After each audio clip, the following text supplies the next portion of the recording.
लगातार काम करते रहेंगे और जब भी समाजवादियों को मौका मिला, चाहे नेताजी हों, हम लोग रहे हों और समाजवादी नेता, उन्होंने देश को खुशहाली के रास्ते पर ले जाने का काम किया। चाहे वो इंफ्रास्ट्रक्चर हो, चाहे शिक्षा के क्षेत्र में, चाहे मेडिकल कॉलेज बना करके यहाँ के लोगों को सुविधा देने की बात हो, इंजीनियरिंग कॉलेज और खासकर परफ्यूमरी की ब्रांच को खोल करके यहाँ के कारोबार को बढ़ाने के लिए मंडी को बनाने का काम, कन्नौज कैसे आदर्श जिला बने और अपना खोया हुआ इतिहास कैसे बनाए, उस दिशा में समाजवादी पार्टी की सरकार में इस जिले के लिए महत्वपूर्ण कदम उठाए गए। आज जिस गांव में गया, उस गांव में कभी कलाम साहब आए थे, APJ कलाम साहब आए थे। उन्होंने सौर ऊर्जा से गांव को बिजली देने का जो इंतजाम किया था, बिजली मिल रही थी, आज बिजली बंद हो गई मिलना, और इस सरकार ने उस कारखाने को, उस प्लांट को चलाया भी नहीं। यहीं आसपास थोड़ी दूर उमरदा में पराग का एक मिल्क प्लांट लगवाया था, काऊ मिल्क प्लांट, जिससे गाय के दूध के उत्पादन से जो चीजें बने वो बड़े शहरों में जाएं और बाजार में पहुंचे, मुनाफा सरकार को, लोगों को काऊ मिल्क प्लांट के प्रोडक्ट से लाभ पहुंचाया जा सके, उन्हें मिल सके।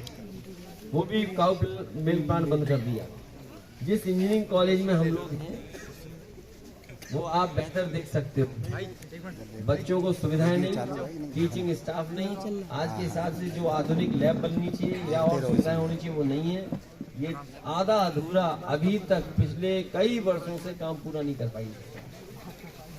ऐतिहासिक महंगाई है सरकार में, रिकॉर्ड तोड़ बेरोजगारी है, और ये सब जानते होंगे चौतरफा भ्रष्टाचार चल रहा है सरकार, और देश के सौहार्द को मिटाने के लिए भी साजिश चल रही है, और जो देश के एकता का ताना बाना था उसको तोड़ने का काम कर रहे हैं। जो भाईचारा, जो हमारी पहचान है मिलकर के रहने की, उसको भी ये तोड़ने का काम कर रहे हैं। नाउम्मीद गरीब हैं, अपने को ठगा महसूस कर रहा हुआ किसान, मेहनत के सही दाम पाने के लिए त्रस्त है मजदूर को भी अपनी कीमत नहीं मिल पा रही। ये हालत पैदा कर दी है सरकार।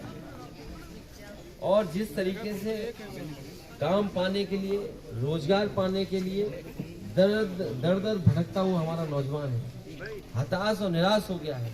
और सुनने में आ रहा है इजराइल में जहाँ युद्ध चल रहा है वहां के लिए भर्ती सरकार करा रही है कि अगर यहाँ भूख से मर रहे हो तो जाओ वहाँ बम से मर जाओ। ये सरकार है, और सड़क पे अगर ध्यान नहीं दोगे तो आपको सरकार का सांड मार डालेगा।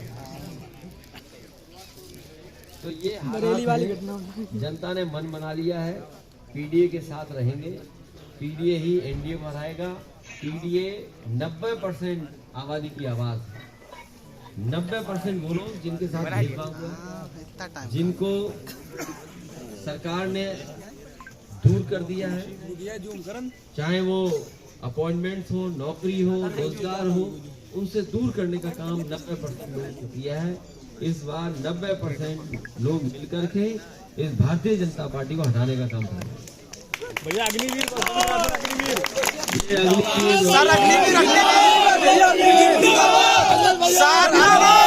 संकल्प ले चुके हैं इस बार। भैया अग्निपथ बंद करवा देना भैया। अग्निपथ किया है कि जहाँ इनकी बेरोजगारी है, पढ़ाई अच्छी मिल नहीं पा रही है, दर भटक रहे हैं नौकरी रोजगार के लिए, और अग्निवीर व्यवस्था जानबूझ करके सरकार लाई है, जिससे जहां हमारे गांव के बच्चे बर्बाद हो गए भैया, नौकरी रोजगार पा जाते थे, उनका जीवन स्तर बेहतर हो जाता था, उस जीवन स्तर बेहतर न हो पाए, इसलिए अग्निवीर व्यवस्था लाने का काम किए हैं।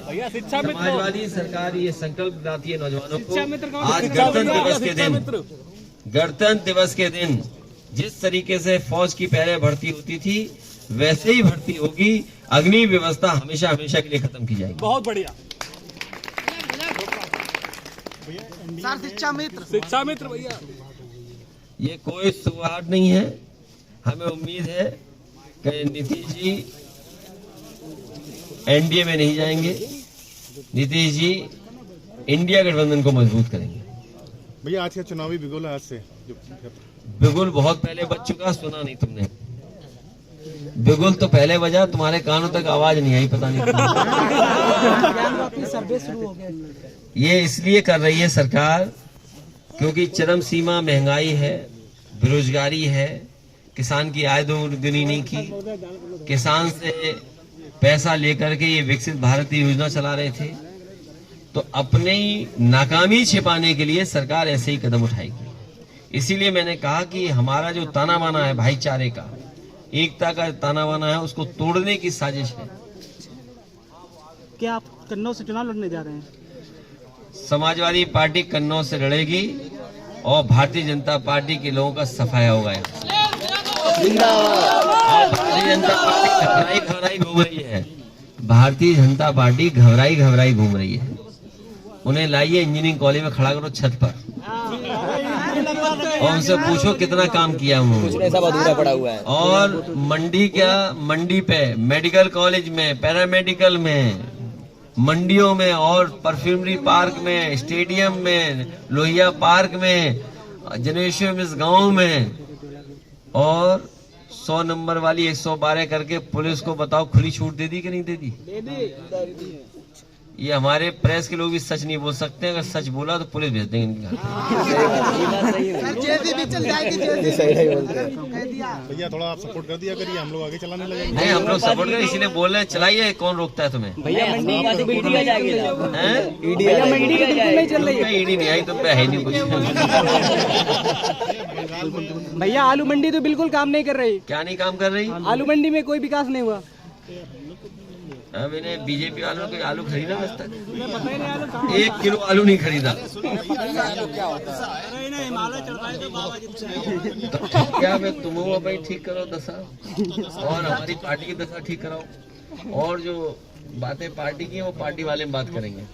भैया ये तो लोग खिलाफत करते थे, जो बीजेपी के साथ प्लॉटिंग करते वो भी आ जाते हमारे बीच में। भैया लेकिन नेता व्यापार बहुत कर रहे हैं सर। करें क्या बताओ? ये आपके लोग नहीं है, ये बीजेपी के एजेंट है कुछ लोग। नहीं वही बता रहे भैया, बहुत लोग व्यापार करते हैं, राजनीति नहीं करते। पत्रकार साथियों में हमारे वैसे पत्रकार मित्र हैं, लेकिन ये ले जाएंगे सुनाई जाके, देखो ये आपके लिए बोला गया है। हम लोग की क्लिपिंग दोस्ती भैया तुम ही देते होगे। ममता जी अकेले चुनाव लड़ने के लिए कह दिया है ममता जी ने। मुझे देखिए, ममता जी ने लड़ने के लिए कहा, इसलिए कांग्रेस को मनाना चाहिए। कांग्रेस की बड़ी जिम्मेदारी है छोटे दलों को साथ लाने की। अंकल छात्रों की आवाजों को दबाया जा रहा है। कोई आवाज नहीं दबाएगा, अगर कोई दबा रहा है तो माइक से बोल दो अभी। मैं जानता हूँ, मैंने तो बता दिया, उसे पर्चे दे दिया। नहीं, मैं इन छात्रों की भी समस्या का समाधान करूंगा। मुझे लिख करके देना जिसे सदन में उठाया जा सके। अभी किसी से शिकायत मत करो यहाँ पर, मुझे लिख के दे देना। मैं जानता हूँ तुमने पर्चे दे दिया है, बीरेन जी के परिवार के हो। भैया यूपी में गठबंधन की राय बन गई है। बहुत अच्छा गठबंधन हो रहा है, और सीट का नहीं है, जीत का गठबंधन है। ये कांग्रेस को कितनी सीटें दी जाएंगी? सीटें की संख्या कितनी भी हो सकती है, गठबंधन जीत के आधार पर है। जीत ही हमारा बंटवारे का रणनीति का हिस्सा है। विपक्ष लगातार कह रहा है कि इंडिया गठबंधन अब भटकने लगा है। वो खुद ही भटके हुए लोग हैं, बीजेपी के लोग भटके हुए लोग हैं। बीजेपी किसान की आय दोगुनी नहीं कर पाए, नौजवानों को बेरोजगार बना दिया। और खैर कन्नौज के लोग आप समझिए, प्रदेश देश भूल जाइए, कन्नौज को बर्बाद कर दिया बीजेपी ने। नहीं कर दिया बर्बाद, कर दिया जी। ये सड़कें वही हैं जो समाजवादियों ने बनाई। ये 4 लेन जिसमें चल रहे हो आप, भी समाजवादियों ने बनाई। एक्सप्रेस वे समाजवादियों ने बनाया। नहर के किराने वाली सड़क समाजवादियों ने बनाई। और जो समाजवादी ने बनाया, उसके अलावा एक काम और किया हो तो बता दो। ये एक ईंट नहीं लगी है। एक्सप्रेस वे की सर सीढ़ी नहीं बनवा पाए 10 साल में। इसलिए बीजेपी के लोग काम नहीं, आप लोगों से झूठ बोलेंगे, गुमराह करेंगे, और हमारे गरीबों को गुलामी के रास्ते पे ले जा रहे हैं। सरकार से पैसा